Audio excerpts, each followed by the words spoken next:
Today marks our fifth conversation since we returned to daily briefings last Monday, and we've seen upward movement in our COVID-19 data for each of the last 5 days. Last Monday, our lowest positivity was Region 11, that's Chicago, at 6.2%. That was Monday. Today, Chicago is now tied with Region 2 in north central Illinois at 7.0%.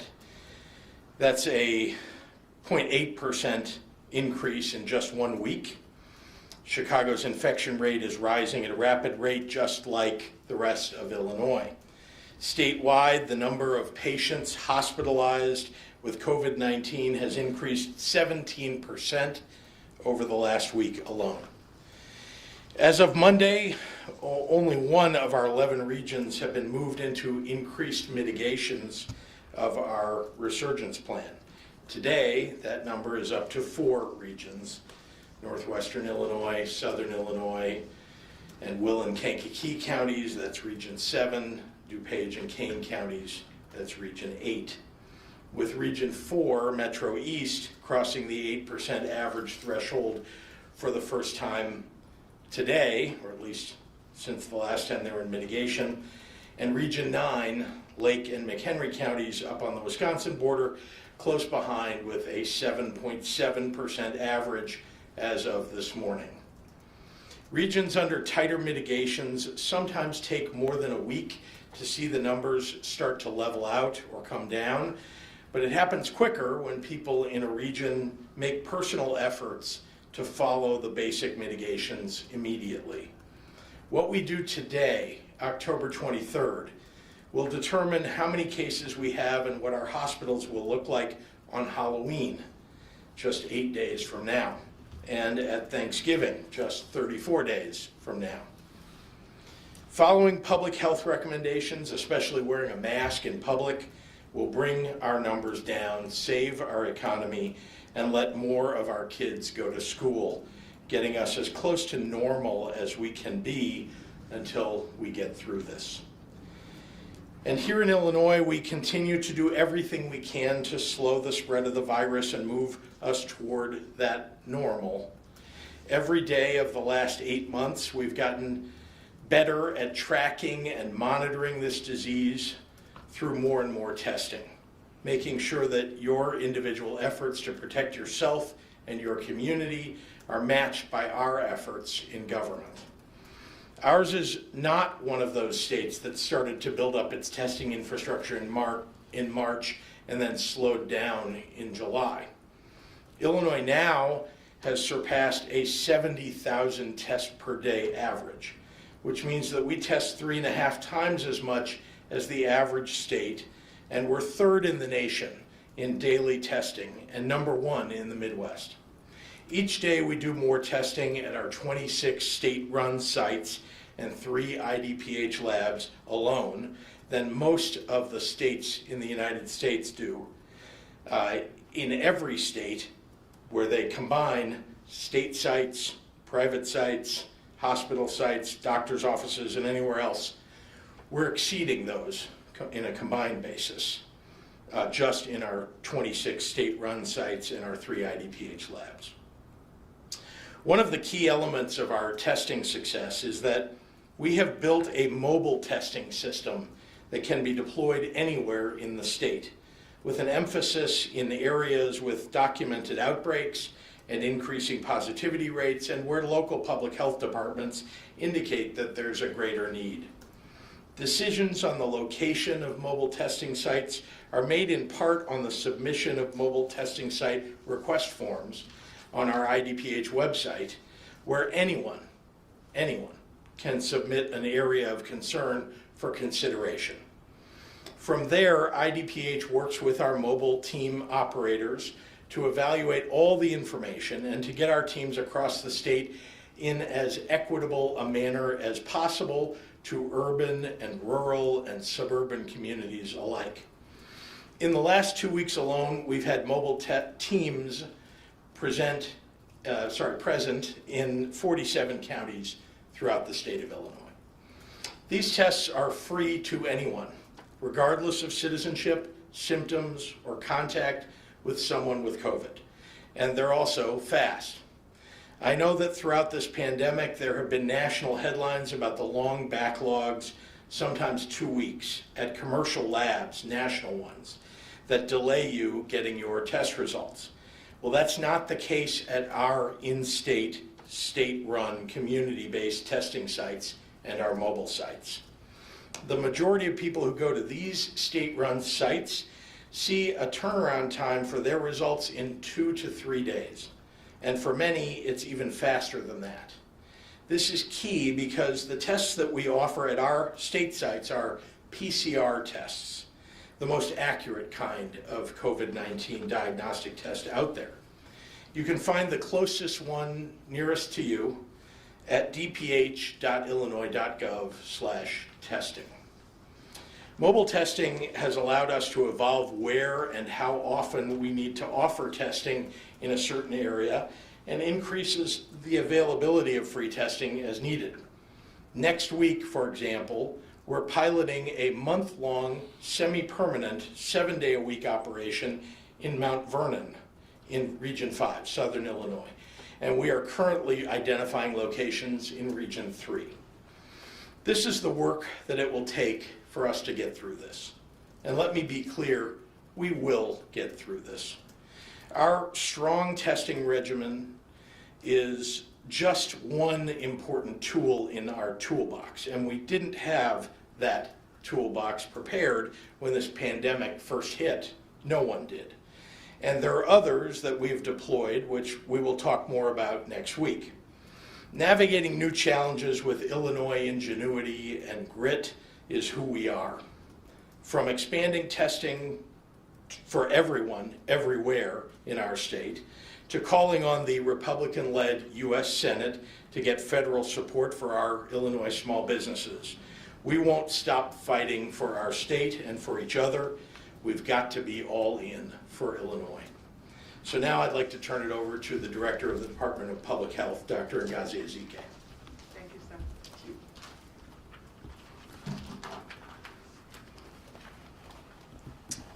Good afternoon. I do want to say happy Friday, but I understand the mental, the social, and the emotional toll that this pandemic continues to have on people. It's not just because I'm asking people, it's because I'm feeling it and living it myself. I don't get to live in some COVID-free bubble exempt from all the pain and the tragedy of this pandemic. So I understand how pandemic fatigue is striking everyone. It's real. People are tired of not seeing their families. They're tired of postponing the weddings and the other life celebrations. Trying to work from home while also trying to manage kids learning on remotely is a challenge. Not being able to visit your loved ones in long-term care and nursing homes. Not being able to gather with groups of friends for a night out in your favorite restaurant is getting to be a lot to bear. The way we work, the way we live, the way we play has all changed, and the harsh reality is that the sacrifices we've made and that we continue to make do not have a future expiration date. And I know that that's difficult. This new virus has caused this horrible situation, and although people want to refute the number of cases, we are seeing the number of people with COVID-19 continue to increase. We are seeing the number of individuals in the hospital because of COVID-19 increase. We are seeing the number of lives lost continue to increase. And if you're tired of hearing it from me, please just ask one of your local physicians in the area. They will tell you what they are seeing in their hospitals. Since yesterday, we lost an additional 31 lives for a total of 9,418 deaths. These are people who started with us in 2020 and won't be with us at the Thanksgiving table.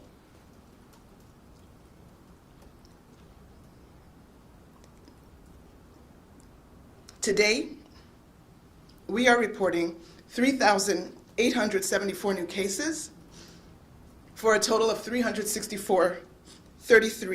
confirmed cases since the start of this pandemic. Excuse me, please.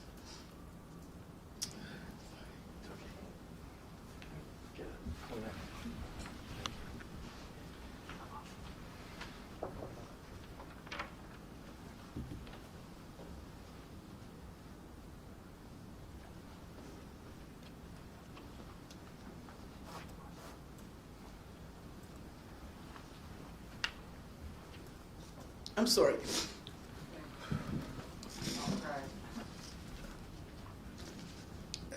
Okay. We have had 364,033 cases since the start of this pandemic. 2,498 individuals were reported to be in the hospital overnight. Of those, 511 COVID patients were in the ICU, and 197 patients were on ventilators. In the last 24 hours, 82,256 lab tests were reported for a total of more than 7.1 million tests. My message to you is to stay strong. I've never run a marathon, but I have the utmost regard for those who've been able to train and plan and finish a marathon. But this is a difficult race when you can't actually see the end point, and I'm sorry that that's the message I have for you. Nevertheless, I'm asking you to fight the fatigue. Fight the urge to give up on social distancing. Fight for your kids to have safe, healthy opportunity to have in-person learning in school with teachers who were trained to teach them in the classroom. Fight to have safe, healthy environments at which we can work, so that businesses can remain open, so that our economies can start to thrive again. This does mean wearing your mask anytime you're around people. This means reconsidering that large gathering, that large social event. It means thinking about wearing masks in your own home when you're with other people from outside of your household. Think about connecting with friends and family virtually. This is what we'll have to do to bring the spread down in our community. When we bring the spread down in our community, kids can go to school safely, people can go to work safely, activities, family celebrations can be celebrations instead of super spreader events that result in disease and death. Let's please work together. I know many of you are healthy and don't have a concern in the world of dying from this COVID. I would say that, of course, there are some people whose chances are much lower, but let's please think beyond ourselves and think about the people that we could unknowingly infect who may not be as fortunate to have the immune system and the healthy status that you may have. We literally have people who are asymptomatic, meaning have no symptoms for the entire duration of their illness. And so for those 7-8 days that you may be shedding the virus, you are unknowingly, unwittingly infecting people in your path. People who will never know that they were exposed to you, but may come up with disease and maybe even be hospitalized and even worse without ever understanding where or how they contracted this. This is how this disease is happening, but we do have a choice. We can limit our gatherings, we can wear our mask, we can wash our hands, we can do these things so that we don't hurt those around us.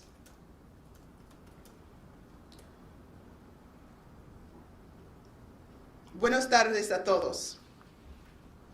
Quiero que mi gente latina sepa que realmente entiendo el costo mental, social y emocional que está causando esta pandemia. La fatiga pandémica es real.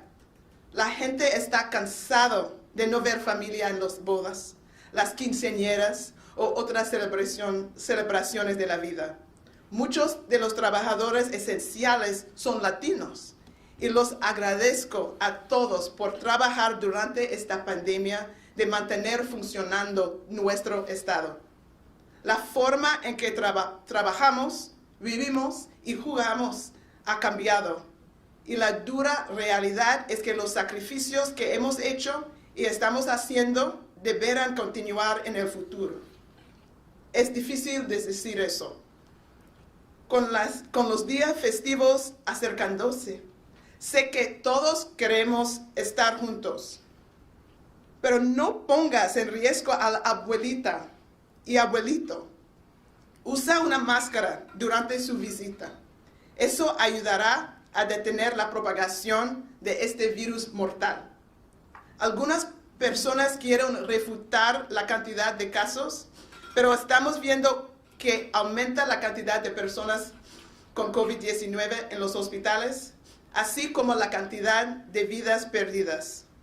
Usted puede preguntar a cualquier doctor que conoce para confirmar eso. Desde ayer hemos perdido 31 vidas adicionales para un total de más de 9,400 muertes.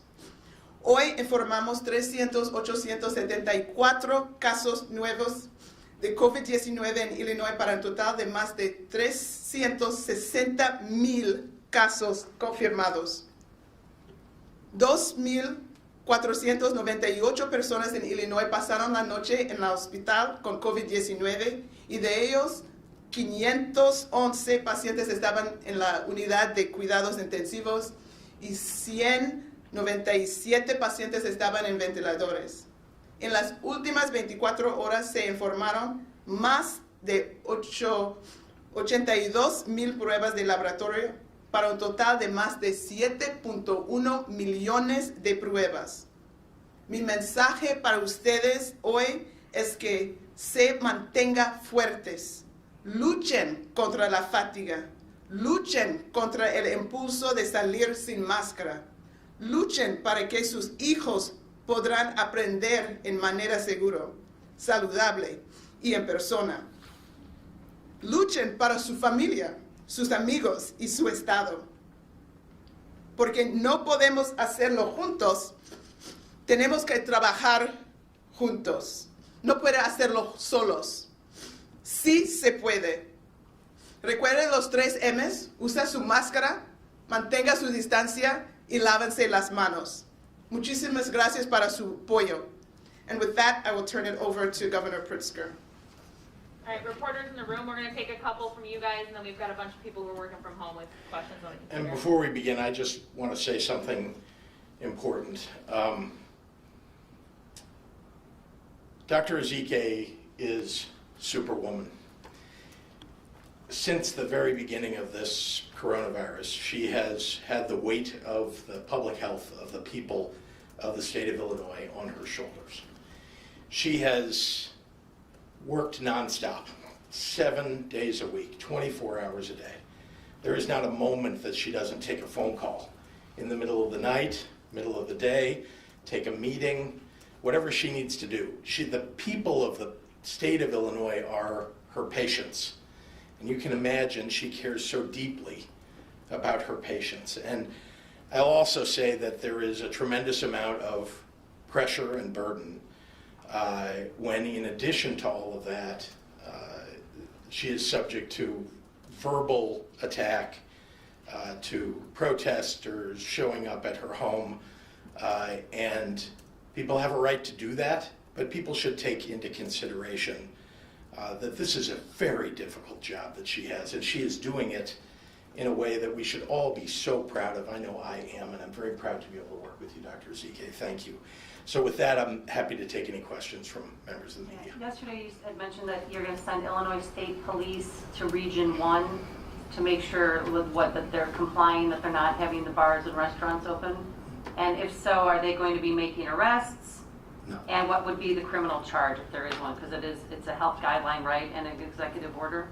No, as you know, we had a regulation passed, an emergency regulation that allows the issuance of citations.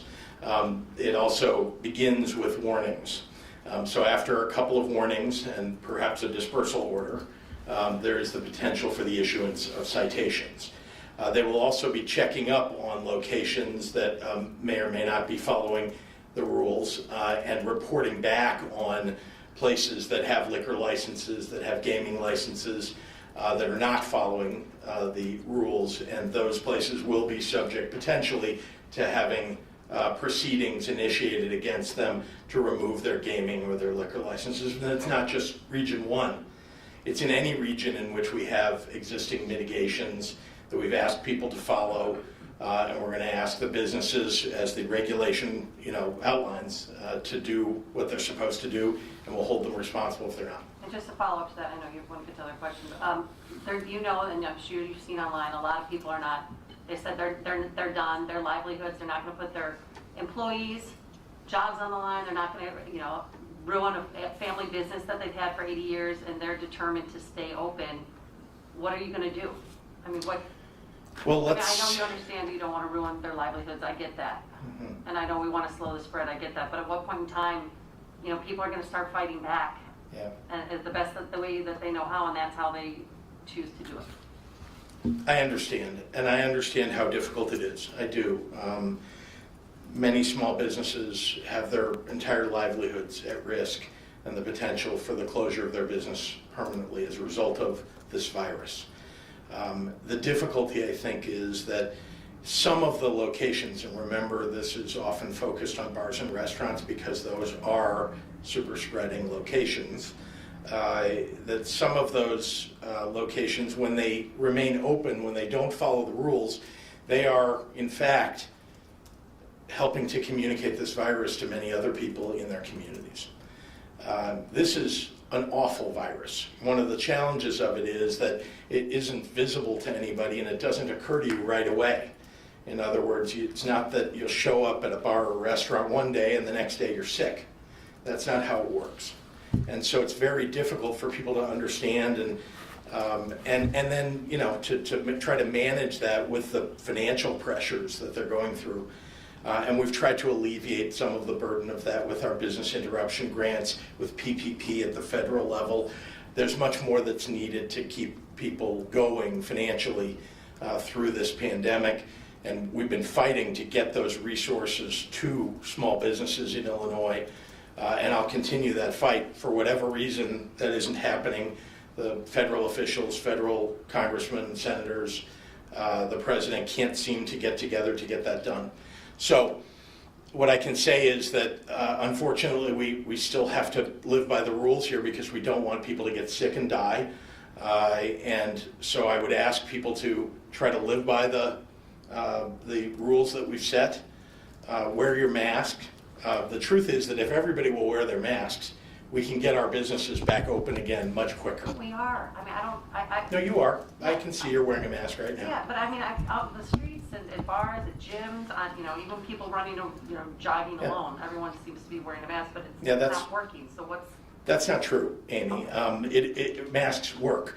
There are a lot of people not wearing their masks, and a lot of people who are having private events at their home, and they're not wearing masks in their home. There are a lot of people, as you know, the unfortunate thing about bars and restaurants, as opposed to other kinds of retail, for example, is that in order for you to enjoy being in a bar or restaurant, you have to take your mask off. And it is often the case that people will sit for an hour, 2 hours, maybe longer, without their mask on. It's a place where you're speaking louder than normal, usually because there's noise in the place. I mean, the natural things that people do in bars and restaurants, unfortunately, are exactly the natural way in which this virus transmits. Masks work. But I can tell you, because I have traveled this entire state, there are an awful lot of people not wearing masks. And right here in Chicago, that's true as well. But it's especially true in some other areas. And we're just asking people, please wear your mask. It is the most respectful thing you can do to help the businesses in your area stay open and help our schools get more kids in the classroom and make sure that our economy keeps going. Just wear a mask. We are getting through this because eventually there will be an effective treatment or a vaccine. We can see some of the development that happening. I think it will be early next year. I hope. I don't know. But we've got to be able to survive until then. We've got to keep everybody safe, and particularly people who are most vulnerable to the virus. Eric. Dr. Zige, if I may ask you to follow up on the governor's statements. I know every day of this pandemic has been difficult. We're in a particularly difficult phase right now with the resurgence of the virus, and there is COVID fatigue. As you pointed out, people are tired of hearing messages from public health officials. I mean, what is the most difficult part of this phase for you on this day? I mean, it's sad to see the numbers going up again.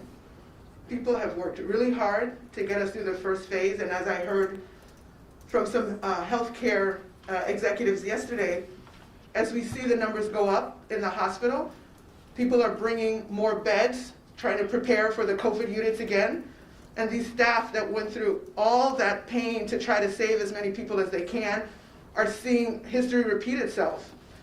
And so if you're talking about COVID fatigue from having to keep wearing a mask, think about the COVID fatigue for healthcare workers, respiratory therapists, who are going to have to go through this whole episode again of trying to fight for people's lives because we couldn't figure out how to control this virus by doing some of the simple measures that have been prescribed. I feel for those healthcare workers, the respiratory therapists, the nurses' assistants, all these people who work with the public on a regular basis. You cannot work from home as a bus driver, right? And so these people have to go to work every day as the disease is increasing throughout the state, and they're the ones that will be dying. And so putting our people through this again, it's unfortunate, and I'm desperate to find the message that will work.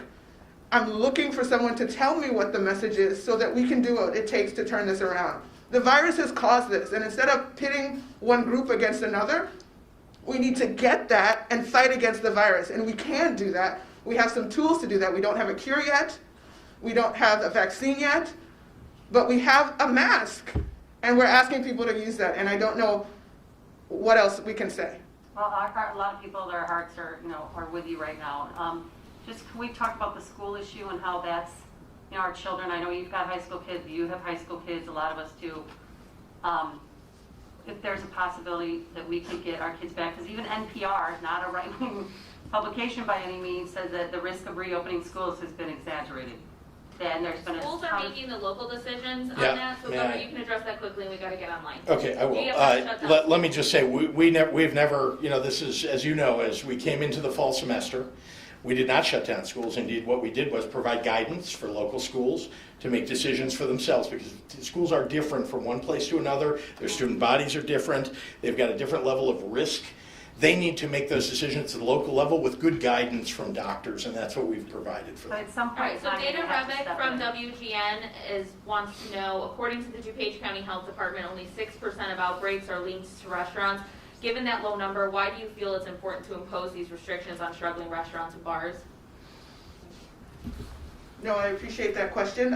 Let's understand an outbreak would be something if somebody works, like let's say in a manufacturing plant, and a lot of people work in close proximity, and then 50 people develop COVID in that setting. We would have that as a documented outbreak where this person knows that I was working next to this person contracted the virus. A week later, so did I. A week later, this person did, 3 days later. So that is like a clearly documented outbreak. In most cases of COVID, the person who has it cannot tell you exactly who they got it from. They're not saying, oh, I was working in this setting and all these people got it and then I got similar symptoms. So in the absence of a documented outbreak, all those individuals that did contract the virus, the way that you look at where they may have gotten it from is to look at the time at which the time frame from when you catch the virus to when you show symptoms or to when you're diagnosed. In those preceding 2 weeks, we ask the cases, where have you been? And all of those places that they list that they have been in the preceding 2 weeks are exposure sites. Any of those places could have been where they contracted the virus. And time after time, bars and restaurants come up as the number 2 or the number 3 place that all of those cases frequented. And so that's why we put it as a high, because it consistently comes up as a place that people who are infected listed as one of their exposure sites. Jim Haggerty? And I would just add, there are literally a dozen studies, many articles about these bars and restaurants being exposure sites and the effect of bars and restaurants on the spread of the virus, and that is why there is a focus on bars and restaurants. Jim Haggerty, the Rockford Advocate, is asking, as positivity rates rise, Could a statewide stay-at-home order be implemented, or is the regional mitigation approach sufficient to prevent such a measure? We are not considering a statewide stay-at-home order. We are, as you know, we created the regions and the methodology for resurgence mitigations precisely so we could avoid statewide stay-at-home orders. We've learned an awful lot since March, and so we're looking to, stick to the plan that we have. Kelly, The polls will be Kelly, open November Kelly Bauer 3rd. at Block Club asks, Dr. Deborah Burke said closing public spaces isn't enough to stop COVID in Chicago. Can we expect tighter restrictions, and what is the state considering to limit small gatherings that are fueling the spread? Well, let's begin by saying that it is true that just closing public spaces doesn't, solve problems, but we're looking at everything that we think is a high level of risk and trying to address it with some mitigation if we think it's high level risk. We're learning things about the virus still, even today. So are the epidemiologists around the world. And they are helping with the studies that they're doing, with the determinations that they're making, helping us to target better what we might do. But there's nothing more effective, I'm just going to say it again, than everybody wearing a mask and keeping 6 feet of distance. That's been the order of the day from the very beginning to today. It is the most effective thing that we can do. If we would all just take that responsibility and do it, we could bring this virus positivity rate, the number of cases, number of hospitalizations down relatively rapidly. This is from Jake Griffin at the Daily Herald. Can Dr. Ezike explain the science behind casinos remaining open but restaurants can't have indoor food service? Also, how is an enclosed outdoor tent different than indoor dining? I'll take the easy one first. An indoor tent is the same as indoor dining. For the outdoor dining, we expect if there's going to be some kind of apparatus, tent-like apparatus, it should only have 2 sides. If it has 4 sides, you are essentially indoors. So that's for that. And then in terms of casinos, so indoor spaces are always trickier than outdoor spaces and obviously portend more risk.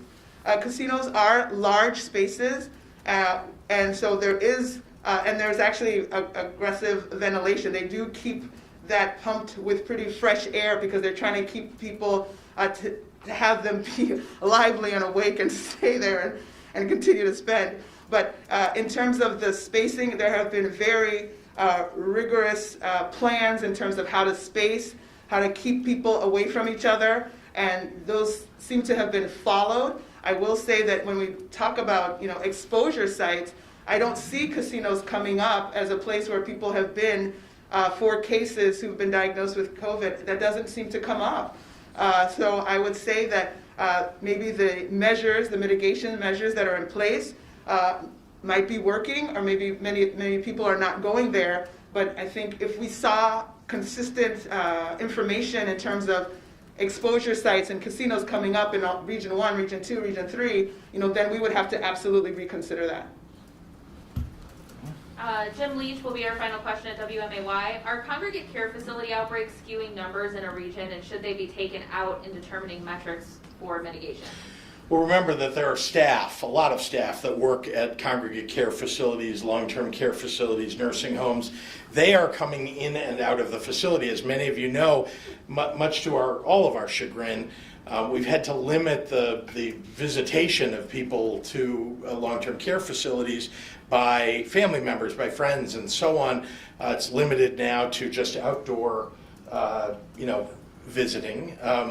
And for a long time it was limited. Literally, we couldn't let anybody in and out because we didn't want it to spread. It spreads like wildfire sometimes in a facility. And but the people that are coming in and out are the staff. And we can do some number of things, testing being very important, to try to limit whether someone who comes in might have COVID-19. But as we know, there are asymptomatic people who don't test for it, who can come into a facility too. We're trying very hard to keep those folks safe. And actually, in long-term care facilities overall, Illinois has done a great job since the very height of this pandemic of bringing those numbers way, way down. We're in the bottom half in terms of the number of deaths that are occurring in our long-term care facilities because of the work that IDPH and our administration has All done. right, thank you, Governor everyone. Pritzker, can you Thank just, you. can you just reassure Illinoisans that the polls will be open November 3rd? The polls will be open November 3rd. Thank you very much, I appreciate it, thank you. Thank you, Dr. Nzike.